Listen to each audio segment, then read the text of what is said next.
Municipal ఎన్నికల్లో వైఎస్ఆర్సీపీ ప్రభంజనం రికార్డులను తిరగరాసింది. ప్రాంతాలకు అతీతంగా అన్ని వర్గాల ప్రజలు వైఎస్ఆర్సీపీకి జై కొట్టారు. సాధారణ ఎన్నికలకు మించి మున్సిపల్ ఎన్నికల్లో పట్టం కట్టారు.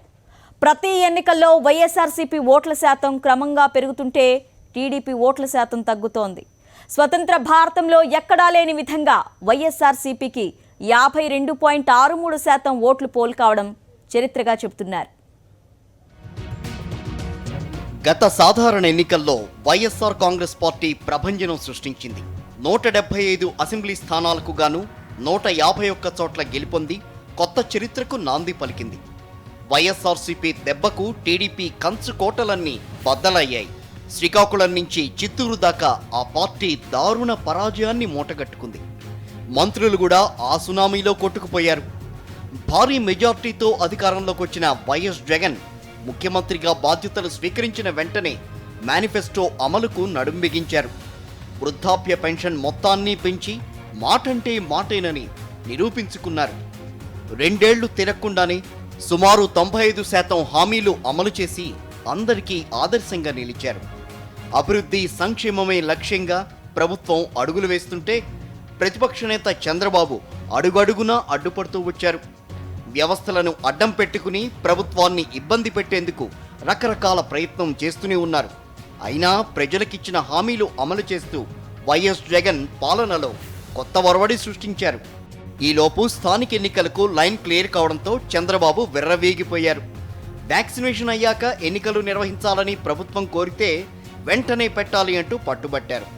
తీరా పంచాయతీ ఎన్నికల్లో బొక్కబోర్లా పడ్డారు.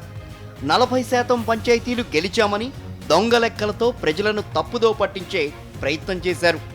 చివరకు వైఎస్ఆర్ కాంగ్రెస్ పార్టీ ఏ పంచాయతీలో ఎవరు గెలిచారనే వివరాలను వెబ్సైట్లో పెట్టడంతో తేలుకుట్టిన దొంగల్లా పచ్చనేతలు సైలెంట్ అయిపోయారు. పంచాయతీ ఎన్నికలు పార్టీ రహితంగా జరుగుతాయి కాబట్టి ప్రజలను మభ్యపెట్టి మున్సిపల్ ఎన్నికల ఫలితాలు ప్రభావితం చేయాలని చూశారు.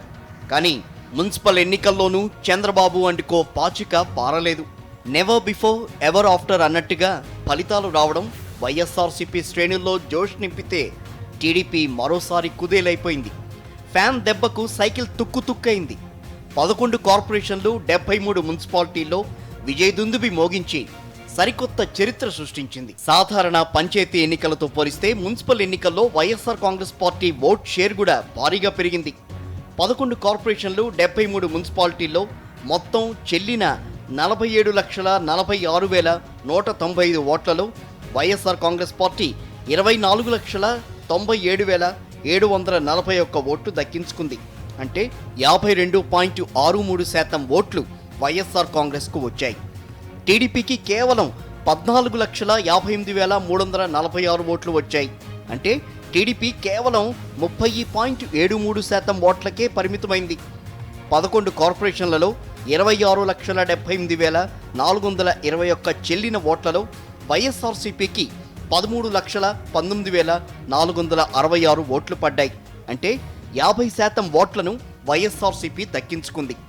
కార్పొరేషన్లలో టీడీపీకి కేవలం 8,35,534 ఓట్లు వచ్చాయి. దాంతో టీడీపీ 31% ఓట్లకు పరిమితమైంది. కార్పొరేషన్ల కంటే మున్సిపాలిటీల్లో వైఎస్ఆర్సీపీ ఓట్ షేర్ మరింత పెరిగింది.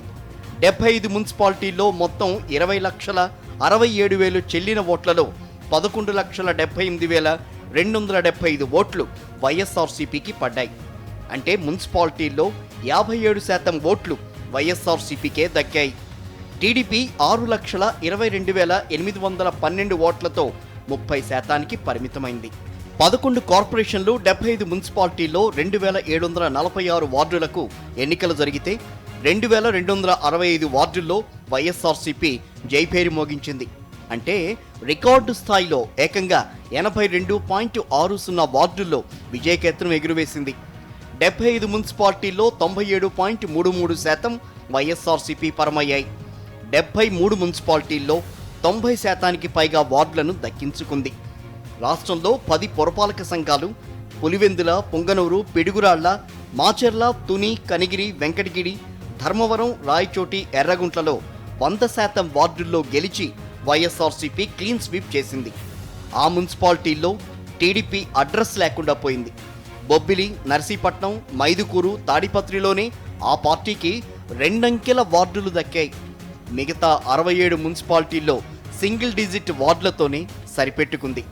నిడదవోలు, ఆదోని, డోన్, సూళ్లూరుపేట, గుత్తి, ప్రొద్దుటూరు మున్సిపాలిటీల్లో ఒక్క వార్డు మినహా మిగతా అన్ని వార్డులను వైఎస్ఆర్సీపీ ఖాతాలోకి వెళ్లాయి. రామచంద్రాపురం, నరసాపురం, పెడన, చీరాల, సూళ్లూరుపేట, నాయుడుపేట, ప్రొద్దుటూరు, ఆదోని, నందికొట్కూర్, ఆత్మకూరు, గుత్తిలో టీడీపీ కేవలం ఒక్కో వార్డులోనే గెలిచింది. మున్సిపాలిటీలతో పోలిస్తే నగరాల్లో వైఎస్ఆర్ కాంగ్రెస్ పార్టీకి పూర్తి ఏకపక్షంగా ఫలితాలొచ్చాయి. 12లో 11 కార్పొరేషన్లలో కౌంటింగ్ జరిగితే 9 చోట్ల టీడీపీకి సింగిల్ డిజిట్ డివిజన్లే వచ్చాయి. రాజధాని పరిధిలోని విజయవాడ, గుంటూరు కార్పొరేషన్లలో తామే విజయం సాధిస్తామని, అక్కడి రైతులంతా అమరావతికి అనుకూలంగా ఉన్నారని టీడీపీ వెర్రవీగిన ఓటర్లు దిమ్మదిరిగే షాక్ ఇచ్చారు. విశాఖ సిటీ పరిధిలో గత అసెంబ్లీ ఎన్నికల్లో 4 సీట్లను టీడీపీ గెలుచుకున్నా ఈసారి చతికిలబడింది. అనంతపురంలో ఒక్క వార్డులో టీడీపీ గెలవకపోగా విజయనగరం, తిరుపతి, కడప నగరపాలక సంస్థల్లో ఒక్కో డివిజన్కి మాత్రమే పరిమితమైంది. చిత్తూరులో 3, మచిలీపట్నంలో 5, కర్నూలులో 8, గుంటూరులో కేవలం 9 డివిజన్లలో గెలిచింది టీడీపీ. ఉత్తరాంధ్ర, కోస్తా, రాయలసీమ ఈ 3 ప్రాంతాల్లోని ప్రజలు మూకుమ్మడిగా వైఎస్ఆర్సీపీకి బ్రహ్మరథం పట్టడంతో ఓట్ షేర్ రికార్డు స్థాయిలో పెరిగింది. గత సాధారణ ఎన్నికల్లో 151 అసెంబ్లీ సీట్లతో వైఎస్ఆర్సీపీ విజయదుందుబి మోగించింది. ఆ ఎన్నికల్లో టీడీపీ కంచుకోటలు బద్దలవడంతో వైఎస్ఆర్సీపీకి గతంలో ఎన్నడూ లేని విధంగా 50% ఓట్లు రాగా, ప్రతిపక్ష టీడీపీకి 39%, జనసేనకు 6% ఓట్లు వచ్చాయి. ఇప్పుడు మున్సిపల్ ఎన్నికల్లో ఆ 2 పార్టీల ఓట్ షేర్ తగ్గితే వైఎస్ఆర్సీపీ ఓట్ షేర్ ఏకంగా 52.63%కి పెరిగింది. ప్రస్తుతం 75 మున్సిపాలిటీలు, 12 కార్పొరేషన్లకు ఎన్నికలు జరిగాయి.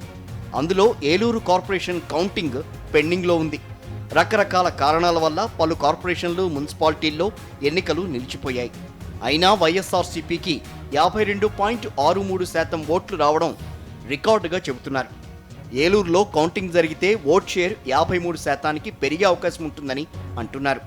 పైగా 4 మున్సిపాలిటీలు పూర్తిగా ఏకగ్రీవం కాగా, పలు మున్సిపాలిటీలు, కార్పొరేషన్లలో 580కి పైగా వార్డులు, డివిజన్లు ఏకగ్రీవమయ్యాయి.